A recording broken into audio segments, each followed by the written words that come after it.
Hörru. Hæ. Svari heldur betur fyrir tapið í síðustum. Hvað er að gerast?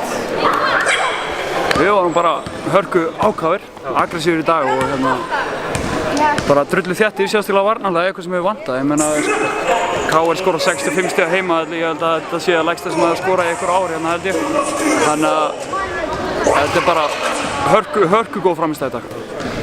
Mikil sveifla á liðinu bara á nokkrum stöðum frá því að ég spilaði á móti Hetti og í þessum leik. Eins og þú segir, þið haldið þeim í 65 stigum og 32 stigum í fyrirháleik. Hvað er það að fara yfir fyrir svona leik til að ná þessari framstöðu?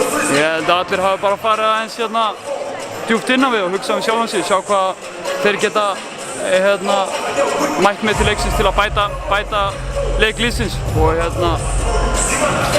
það er bara þannig og ég sjálfur skilur ég er búinn að vera bara eins og draugur í seinustu leikjum þannig að ég reyði með aðeins við bara raskatunum sjálfur og allir aðri með þannig að við erum bara í flottum málum eins og ekkert í flottum málum en við erum betri málum en fyrir leikinn betri málum en eftir leikinn mot Hetti.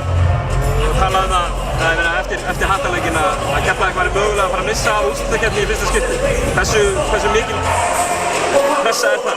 Hvað gerir það fyrir liðið? Það er bara skoðun einhver annara.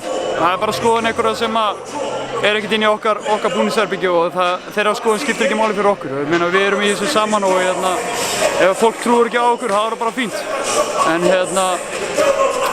bara vara fólki við að afskrifa aldrei Keflavík. Ok, takk.